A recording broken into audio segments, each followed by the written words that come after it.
going to sort of define lifelong learning, informal learning, and mobile learning. My particular area of interest is informal learning, actually, but hopefully what I'm talking about today is relevant to formal learning as well.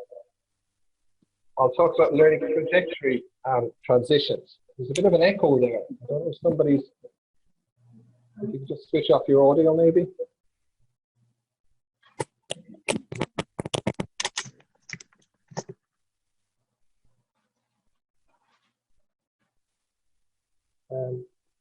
By the way, is everybody hearing me okay? Just put something in the chat box.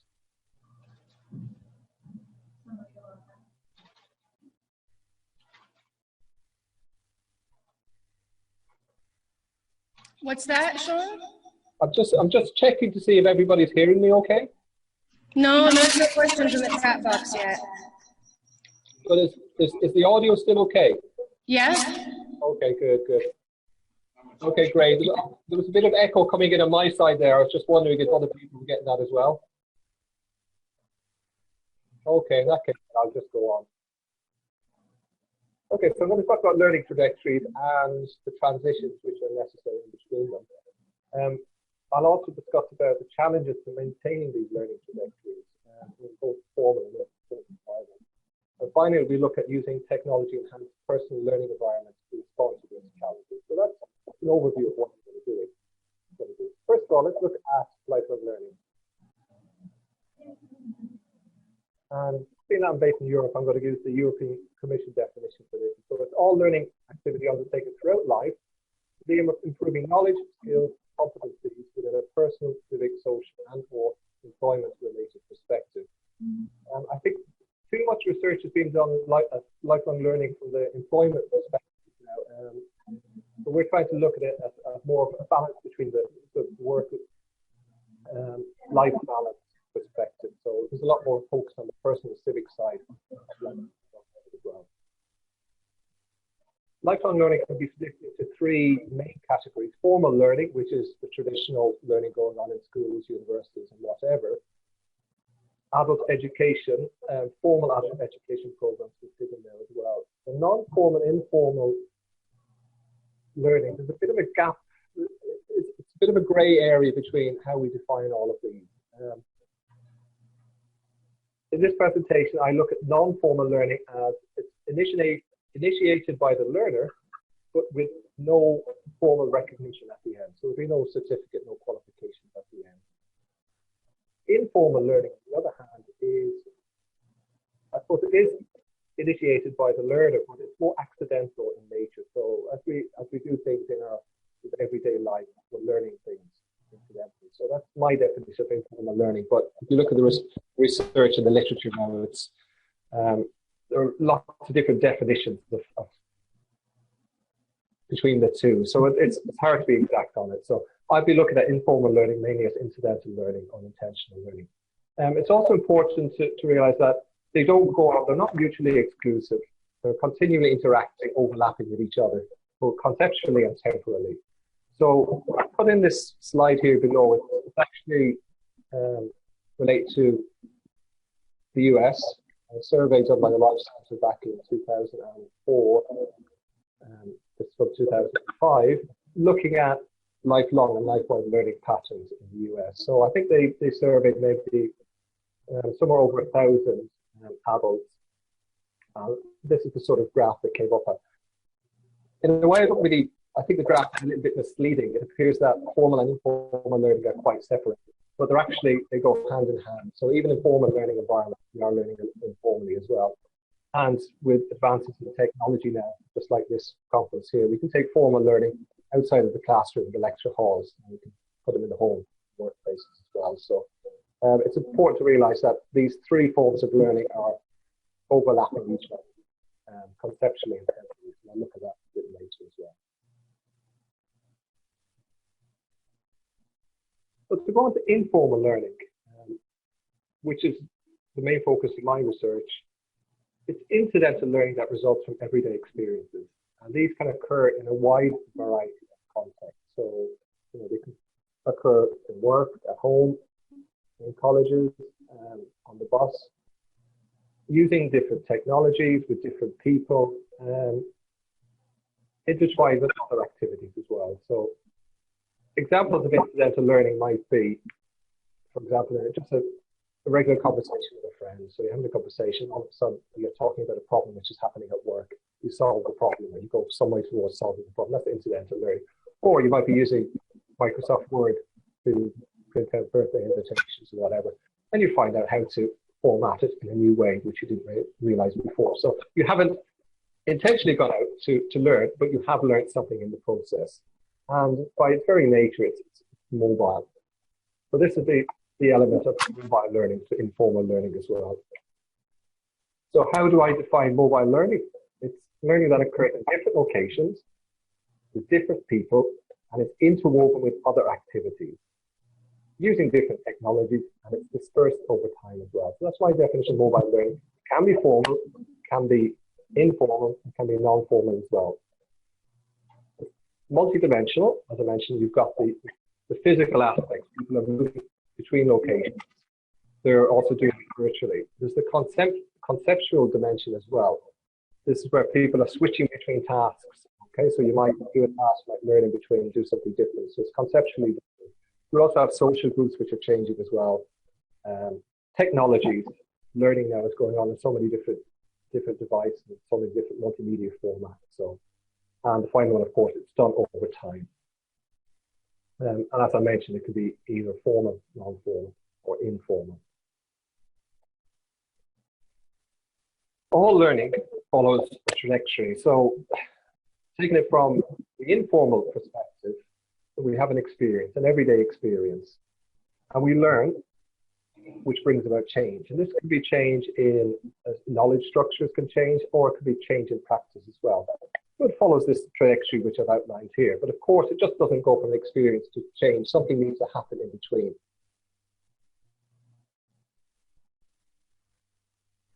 And this is the sort of path for learning. And it's, as you can see there, it's split into different transitions. So the most important thing for informal learning to happen is there has to be some form of a trigger there.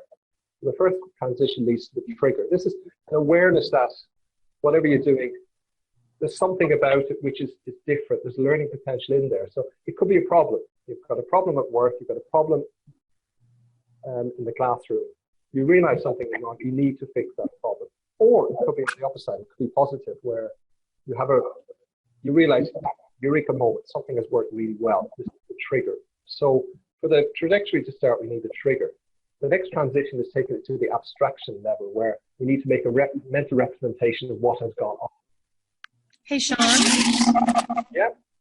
Can you just get a little closer to the microphone because it breaks up a bit for us? Okay, how's that now? Yeah, that seems better. Okay, sorry about that. I'm using not the best technology today. My computer went on the blanket yesterday. I'm still waiting for it to sleep. Okay, so we've got the abstraction level where you're making a mental representation of the experience that has just gone on. Then you need to synthesize it with existing knowledge, whether it's your own knowledge or knowledge from other people or from other texts or whatever. And then eventually this should lead to change.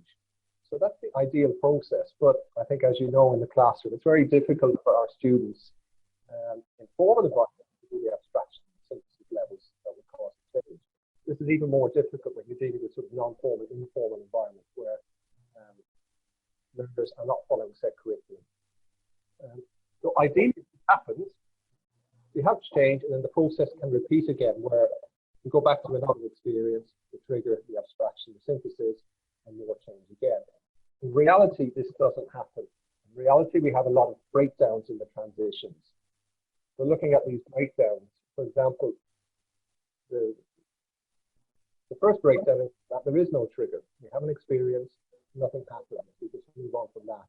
There may be a trigger, but then we're not able to make the proper abstractions. We're not able to synthesize it with existing knowledge and experience. There are a variety of reasons for this, which I'll talk about later, but it's not a clean process. Also, it relies on multiple experiences down here. So you can have multiple experiences before this change happens. So it's quite a complicated procedure to keep the trajectory going smoothly. In formal settings, we can use set curriculums, learning materials, teacher support, peer support as well, which can help the trajectory go a lot easier. So it's well planned. Informal learning, this becomes a lot more difficult. Just one other thing I'd like to mention about the trajectory.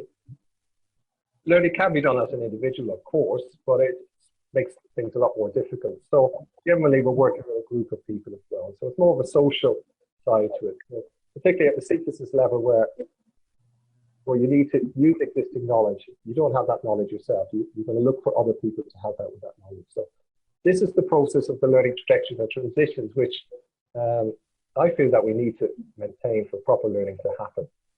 Of course, this doesn't always happen. So we have challenges to these learning trajectories. Perhaps the biggest challenge when we're talking about mobile learning is the actual mobility of learners themselves. Okay, mobility can have positives. The fact that you can, rather than learning in the classroom, you can take the learning outside the classroom. That's one aspect of it from the formal side of things. But for informal learners, this mobility can have some difficulties, but we can harness the mobility as well to solve these challenges later on. So one of the first problems is competing conceptual demands. Learners are always in informal environments, even in formal environments, you're competing against other tasks that have to be done. So in this work environment, your telephone may be going on. You may have a TV going in the background. You may want to talk to somebody as well. So you may realize from the experience there's a trigger there, but you can't get any further than the trigger because of other demands that you have to cater for. Also, the second challenge is limited access to existing knowledge. So yes, there may be the trigger from the experience. You feel that something has to learn, but perhaps you don't have access to a teacher, you don't have access to text or whatever. So that could be another problem with mobility of learning. And the last sort of challenge is the prior recall of original experiences. So we want to synthesize it, we have to look back on existing knowledge as well. So if we can't recall these original experiences, that process becomes a lot more difficult. So we need to solve these three challenges for mobile learning to be more effective. Lots of opportunities for mobile learning and the experiences, but we lose a lot because of the mobility of the learners themselves. So let's look at how we can use technology now to perhaps solve some of these challenges. And the first one is the competing conceptual demands. Of course, if you're outside a dedicated learning environment, you may have to be running to catch the bus or you have to take a telephone call. You have to change, but maybe the first thing that you can do is maybe record the experience for later reflection. So we have the technologies now, the smartphone devices, the tablet computers and whatever. Different types of recording that can be done. There's audio, video, photo, and text. Audio is perhaps the easiest, but there are places where you can't, like, for example, if you're on the train home, you get a bit self-conscious, a bit embarrassed if you take an audio, record the experience. And video can be done, but again, similar problem to audio. Taking photos, sometimes a picture is worth 1,000 words, or sometimes you need to write text as well to record the reflection. Text can be difficult because sometimes it's hard to make that abstraction as well. You might need more time for the abstraction. So text could be limited in this sort of environment. So it might be easier to use a photo or an audio to describe the situation, and then later you can add text. So that's why the text editor is quite important later on, so that when you have time to sit down and to think about what had happened earlier on in the day, you can use your text editor to expand on that. So these are how we can use technology to perhaps solve challenge one. Challenge two is the limited access to existing knowledge. Okay, now we have ubiquitous internet connectivity, so we can Google. But of course, can we find the correct answers, the correct materials there? It's quite difficult.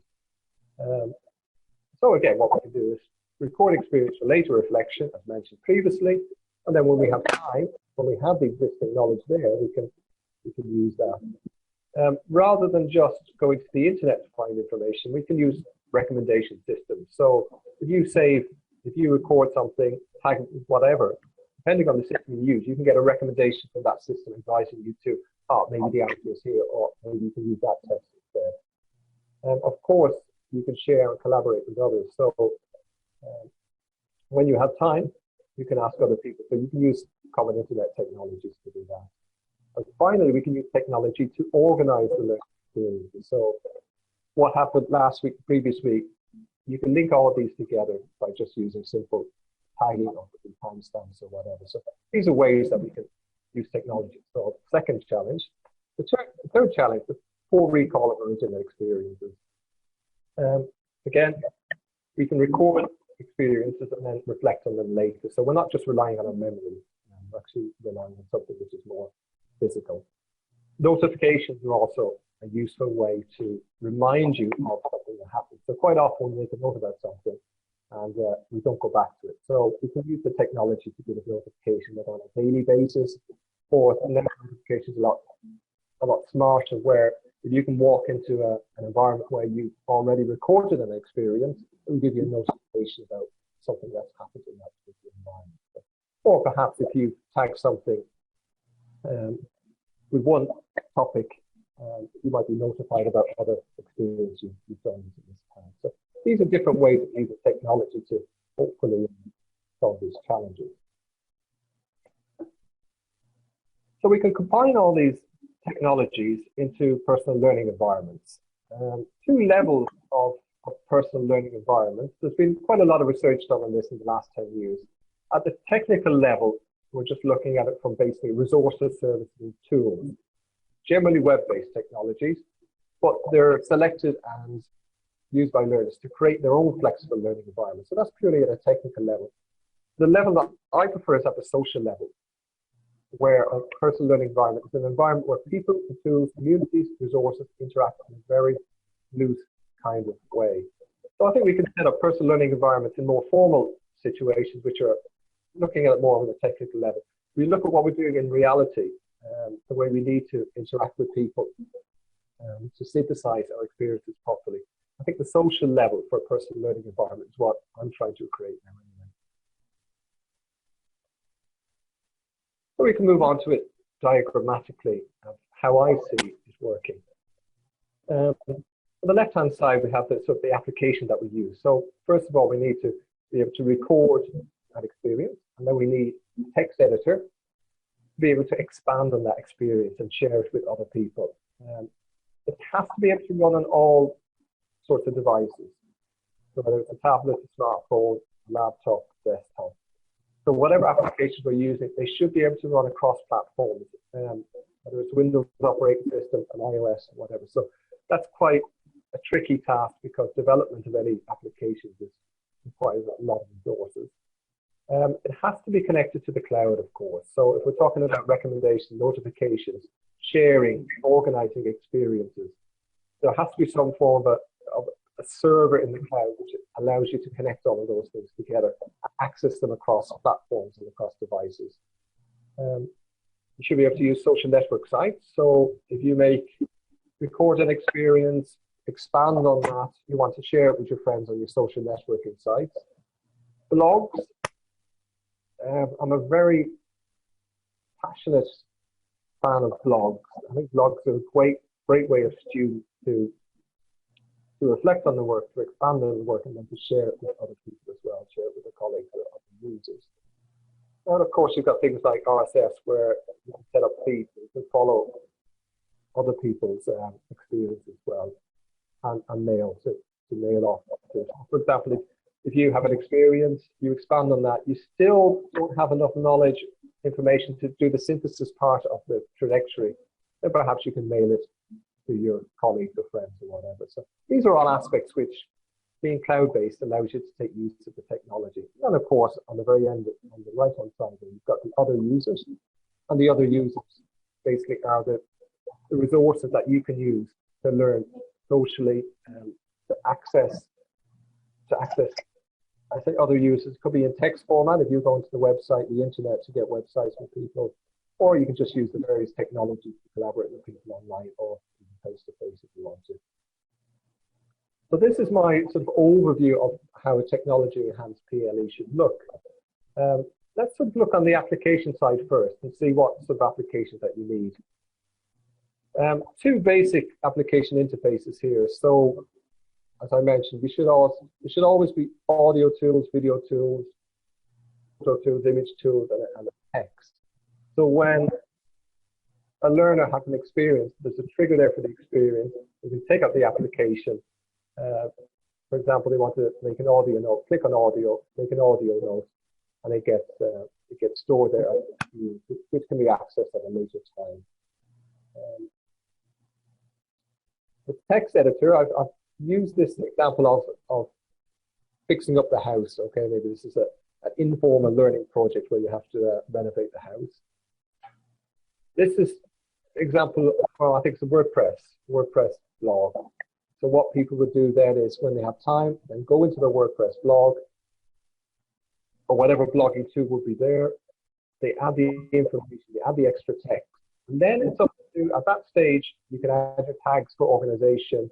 You can also set the visibility. Do you want to make it public? Do you want to share it with other people in your group? Or in your learning community, learning environment. So these applications, which can be used for recording experiences, should have audio, video, text, images, and also this text editor blogging sort of tool as well. So this allows for the sharing. I'm just going to ask now, does anybody have any questions at this stage? So if you want to put stuff in the chat box there. I'm just a bit worried now at this stage. I'm just talking to myself here. There's a sort of, one of the hard things about when you're doing these sort of web presentations is the lack of interaction going on. So please feel free to put things in there in the chat if you want, or raise your hand if need be. If not, then I'll just go on and then we can address questions at the end. Okay, I'll just move on then.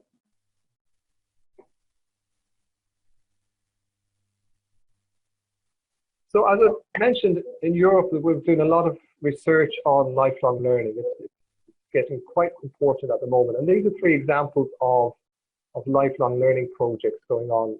The Mirror project, the Learning Lane project, the Trailer project. So these are all focused specifically at looking at the Mirror project is a reflection on lifelong learning. The Learning Layers, again, is about reflection and collaboration on lifelong learning.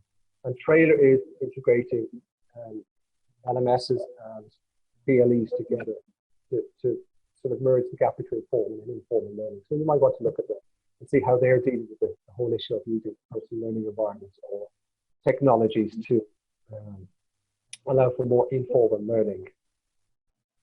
There's also one current application, which I think is the Mirror Learning Layer for Trailer. They're sort of in-house projects, so you can't use the applications. Instead, one application I recommend is Evernote. I don't know, have people used Evernote? Look at the chat. You can just let me know if you've used it. Evernote? Yes, no?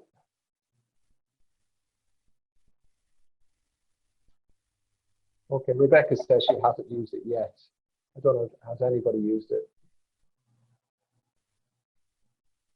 But just explaining how Evernote works.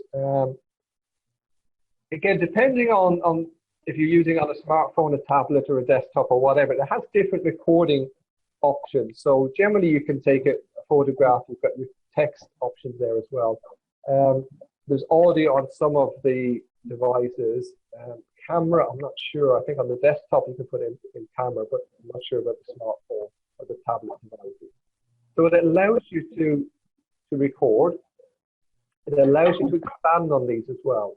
So you've got your text editor to be expanded on.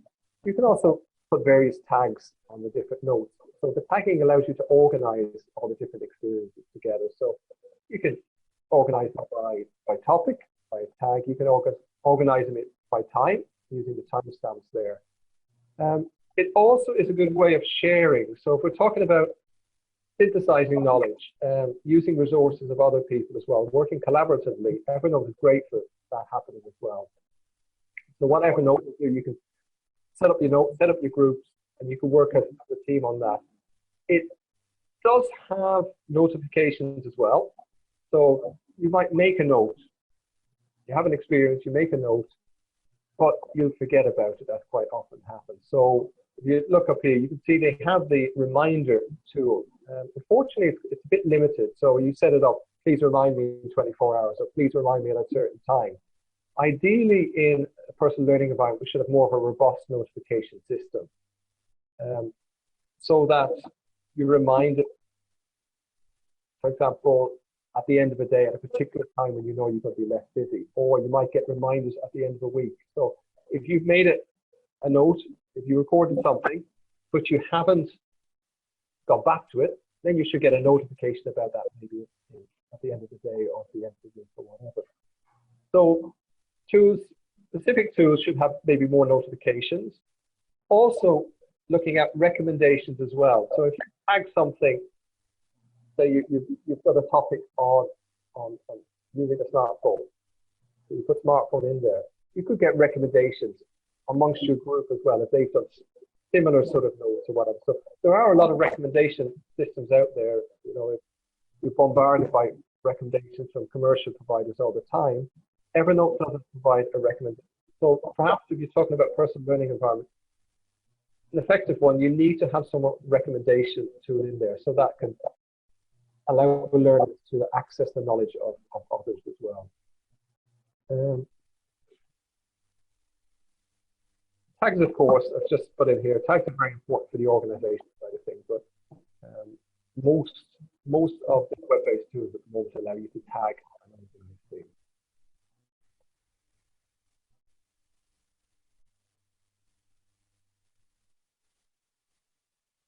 So our future work, so I've talked about PLEs, how people are using PLEs. There's been a lot of research in formal learning environments. So what we need to do is look at them in non-formal and informal learning environments and see how they can use to support these lifelong learning trajectories. Then we look at the effects of learner mobility on lifelong learning trajectories. Again, there's quite a lot of work on mobility and how it's affecting work-life patterns now, but there isn't that much on how it's affecting the informal learning episodes. And that's something we need to look at, identify any significant patterns in the data. And then what we're planning to do is, once we have this data, is to make recommendations for future learning technologies based on the data pattern. So that's what we're planning to do. That's what EduWorks plans to do in the future.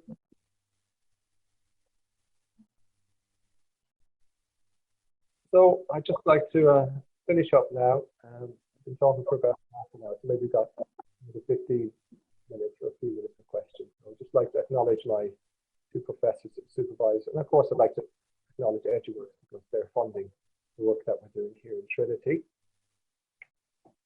References there.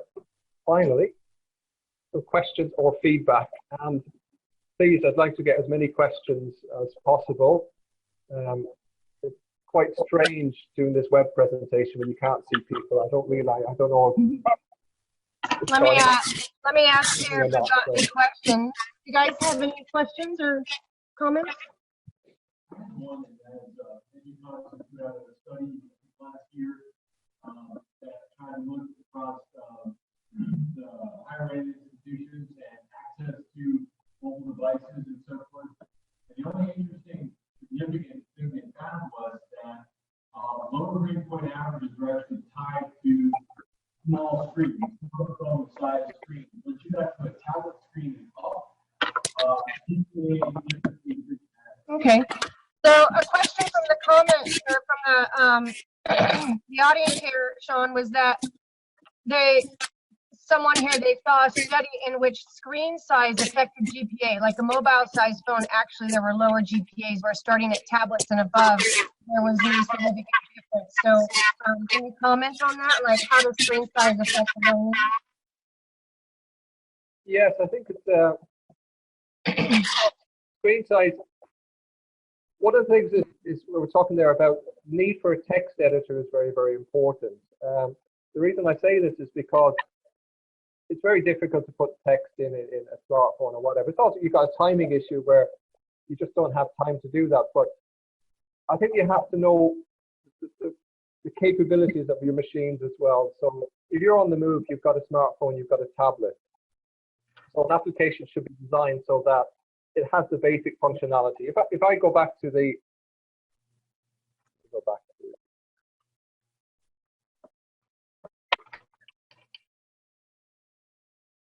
whichever slide I had it on.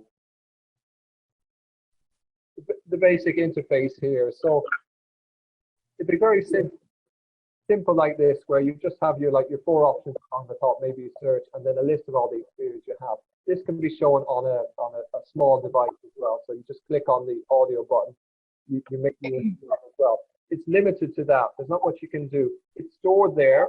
At a later stage, then you go onto your desktop or your laptop or whatever, and then you use the full functionality tools then to actually expand on that. So you've got to know the capabilities and the limitations of all of them. If you have a laptop on the train and you realize, something's come up, are you going to take it out and type it in? No, you probably just want to record it on a tablet or a smartphone as well. So yeah, I think you've got to know the limitations, but also the benefits of using different devices and environments as well. Okay.